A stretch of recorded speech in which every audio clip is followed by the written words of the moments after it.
Shri Swami Samarth Priya's life या YouTube चॅनेलवर तुम्हा सर्वांचं मनपूर्वक स्वागत आहे.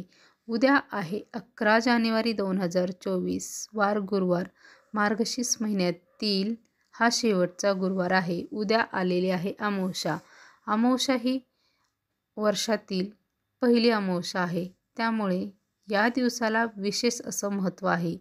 उद्या आपल्याला मार्गशीर्ष गुरुवारचे उद्यापनही करायचं आहे. जरी अमावस्या असली तरी हे उद्यापन आपल्याला करायचं आहे. उद्यापन हे 5:27 अगोदर करायचं आहे. नंतर पौष महिना हा सुरू होणार आहे. म्हणून हे उद्यापन आहे ते आपल्याला 5:27 अगोदरच करायचं आहे. आपण उद्यापन करणारच आहोत. पण अमावस्या आलेली आहे त्यामुळे घरामध्ये काही आपल्याला उपाय करायचे आहेत. आपल्या घरातील वादविवाद, भांडणे, नजरदोष, वास्तुदोष, आजारपण, दारिद्र्य नष्ट होतील. हा उपाय कसा करायचा आहे याविषयी संपूर्ण माहिती मी या व्हिडिओमध्ये तुम्हाला देणार आहे. त्यासाठी हा व्हिडिओ स्किप न करता संपूर्णपणे पहा. चॅनेलवर जर तुम्ही नवीन असाल तर सबस्क्राईब करा, जेणेकरून तुम्हाला नवनवीन येणारे व्हिडिओ सर्व तुम्हाला पाहायला मिळतील. घरामध्ये सतत वादविवाद होत असतील, कलह होत असतील, कुटुंबामध्ये सतत मतभेद होत असतील, याचा अर्थ तुमच्या घरात कुठे ना कुठेतरी वास्तुदोष, नजरदोष आहे. त्यामुळे घरात येणारा पैसा हा टिकत नाही. तो कोणत्या ना कोणत्या कारणाने खर्च होत जातो, कर्जबाजारीपणा येतो. पण काही विशिष्ट तिथीवर घरामध्ये उपाय केले तर नक्कीच फरक जाणवतो. घरातील दोष कमी होतात. एवढा हा प्रभावी उपाय आहे. उद्या आहे गुरुवार. गुरुवारी आपण घरामध्ये साफसफाई जास्त काही करत नाही. पण उद्या अमावस्या पण आहे. त्यामुळे आपल्याला घरातील दारिद्र्यता बाहेर काढायची आहे. घरातील जाळे जळमाटे काढायचे आहेत. सकाळी उठल्यावर ही जाळी जळमाटे काढण्यासाठी किचनमधून आपल्याला सुरुवात करायची आहे. मुख्य दारातून काढलेला सर्व कचरा आहे तो आपल्याला बाहेर टाकायचा आहे. तो कचरा घरात ठेवायचा नाही. आपण नेहमी तो साठवून ठेवतो, पण उद्या तो लगेच बाहेर टाकायचा आहे. घरातील फरशी ही पाण्यामध्ये थोडेसे मीठ, हळद, गोमूत्र टाकून ही फरशी आपल्याला स्वच्छ पुसून घ्यायची आहे.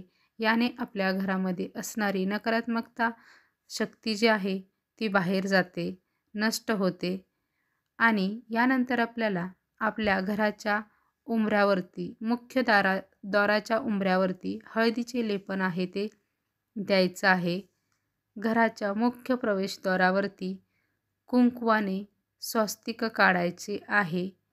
त्याचबरोबर संध्याकाळी मुख्य प्रवेशद्वाराबाहेर दक्षिणेकडे तोंड करून 2 दिवे प्रज्वलित करायचे आहेत. याने आपल्याला पितृदोष लागत नाही आणि जरी असला तरी तो कमी होण्यासाठी आपल्याला नक्कीच फायदा होतो. म्हणून हा जो उपाय आहे तो आपल्याला प्रत्येक अमावस्याला करायचा असतो.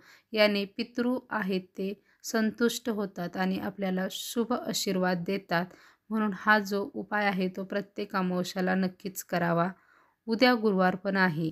देवीच्या आगमनाचा दिवस आहे. स्वस्तिक हे भगवान विष्णूंचे प्रतीक मानले जाते. म्हणून आपल्याला हे स्वस्तिक मुख्य दारावर काढायचे आहे. जेथे भगवान विष्णूंची सेवा उपासना केली जाते तेथे लक्ष्मी देवी कायमस्वरूपी वास्तव्य करते. कारण लक्ष्मी देवीला भगवान विष्णूंची सेवा जिथे केली जाते तिथं राहायला आवडतं. भगवान विष्णूंची सेवा तिला खूप प्रिय आहे.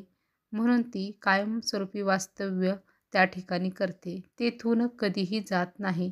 तेथे सुख शांती समृद्धी नांदते. आपल्या घरातील नजरदोष व वास्तुदोष आहेत ते नष्ट होण्यासाठी हे उपाय जरूर करा.